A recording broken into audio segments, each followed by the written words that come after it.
तो फ्रेंड्स इस वीडियो में हम लोग दूसरा नंबर क्वेश्चन जो है सत्य और असत्य में उत्तर देना है। तो ये क्वेश्चन वैसे इजी है, तो इसको हम लोग अच्छे से समझते हुए देखेंगे।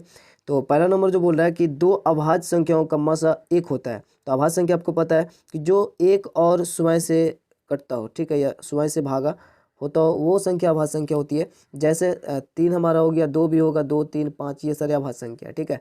तो इसमें एक जो है वो सभी में होता है कॉमन, इसमें भी एक है, इसमें भी एक है, इसमें भी एक है, ठीक है। तो अभाज्य संख्याओं में जो कॉमन मिलेगा वो आपको एक मिलेगा। तो इसका जो अगर हम लोग मासा की बात करें तो हाईएस्ट कॉमन फैक्टर होता है, सबसे बड़ा अभाज्य सबसे बड़ा कॉमन जो होता है गुणनखंड में, फैक्टर में, वो निकालना होता है। तो इसमें एक के अलावा और कोई गुणनखंड है नहीं जो सभी में मिलेगा अभाज्य संख्याओं में। तो दो अभाज्य संख्याओं का मासा जो है वो हमेशा एक होगा, चाहे 3 5 की अगर बात करें या फिर कोई भी अभाज्य संख्या हो। 3 से यहाँ एक बार में भागा लगाएंगे 2 आएगा, फिर 2 से 3 में करेंगे तो एक बार में तो एक बचा, ठीक है। फिर 1 से 2 बार में तो 2 से ये कट जाएगा। इस प्रकार यहाँ से लास्ट में एक आएगा और 1 से संख्या कटती है।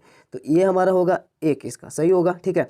दो अभाज्य संख्याओं का मासा एक होता है तो ये सत्य होगा। उसके बाद बोल रहा है बी में दो सह अभाज्य संख्याओं का मासा एक होता है। तो सह अभाज्य संख्या किसको बोलते हैं? तो वैसा मतलब दो संख्या, कोई भी दो संख्या, लेकिन उसके बीच में आपस में अगर गुणनखंड अगर देखा जाए, फैक्टर देखा जाए, मल्टीपल यानी कॉमन गुणनखंड देखा जाए तो वो सिर्फ एक होना चाहिए दोनों संख्याओं में, तो वो सह अभाज्य संख्या होता है। तो अगर दोनों संख्या में एक ही सिर्फ गुणनखंड है, ठीक है, तो उसका मासा भी एक ही होगा, क्योंकि एक ही गुणनखंड है, सिर्फ एक है, तो मासा भी वही होगा। तो दो सह अभाज्य संख्या, तो सह अभाज्य संख्या हम लोग कुछ भी ले सकते हैं। जैसे अगर हम लोग एक 3 लें और एक 5 लें तो ये भी सह अभाज्य संख्या है, ठीक है, क्योंकि दोनों के बीच में गुणनखंड सिर्फ एक ही है जो दोनों में मिलेगा बस। तो इसका भी जैसे अभी हम निकाले ना, तो इसका भी मासा एक ही आया। 3 5 के अलावा भी हम लोग कोई और भी संख्या ले सकते हैं, जरूरी नहीं है कि दोनों अभाज्य संख्या ही होनी चाहिए। जैसे एक 6 ले और एक 5 ले यहाँ पर, या 7 ले, तो इस दोनों में भी अगर कॉमन देखें तो दोनों में सिर्फ एक ही रहेगा। एक तो हर संख्या में होता है गुणनखंड के रूप में, तो एक रहेगा बस। इसमें 6 7 का अगर एचसीएफ निकालेंगे, मासा निकालेंगे, तो वो सिर्फ एक आएगा। तो दो सहअभाज्य संख्या जो होगा उस दोनों सहअभाज्य संख्या में सिर्फ एक ही कॉमन चीज़ होगा, एक ही गुणनखंड होगा, तो सिर्फ इसका मासा भी एक ही होगा।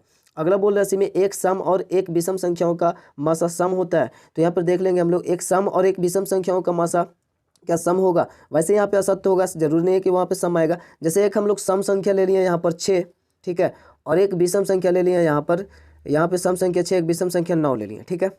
क्योंकि ये 2 से कटता है तो ये सम, ये 2 से नहीं कटता तो ये विषम है। अब 6 9 का एचसीएफ निकाले यानी मसा, तो 6 से एक बार में लगाएंगे तो 3 बचेगा ना यहाँ पर। फिर 3 से 6 अगर हम लोग काटे तो 3 दूनी 6, 6 कट गया 3 से, तो ये 3 आया इसका मसा, जो कि विषम संख्या है, ठीक है। लेकिन वहाँ पे बोल रहा है सम, तो ये असत्य होगा, ठीक है। अगला है कि दो क्रमगत सम संख्याओं का मासा 2 होता है। चूंकि क्रमगत की बात बोल रहा है तो दोनों का बीच में अंतर जो होगा वो 2 का ही रहेगा। 2 4 6 8 ये सब जो भी है वो क्रमगत सम संख्या है। अब इस किसी भी दोनों का अगर हम लोग एचसीएफ निकालेंगे तो उसका एचसीएफ 2 ही आएगा, क्योंकि अंतर 2 है। बचेगा 2 से, इस पर में 2 बचेगा, और 2 जो है वो सम संख्या विभाज्य होता है 2 से, तो इसलिए इसका मासा जो है वो 2 आएगा। देख ले 4 6 का अगर निकालेंगे तो 4 में 6 से भागा देंगे तो एक बार में 4, 2 बचेगा, 2 आया ना लास्ट में। तो ये 2 से जो सम संख्या से हम लोग भागा दे रहे हैं, तो चूंकि यहाँ पे सभी तो सम संख्या है तो ये सम संख्या आराम से कट जाएगा, 2 दूनी 4। तो कोई भी हम लोग संख्या लेकर देख सकते हैं।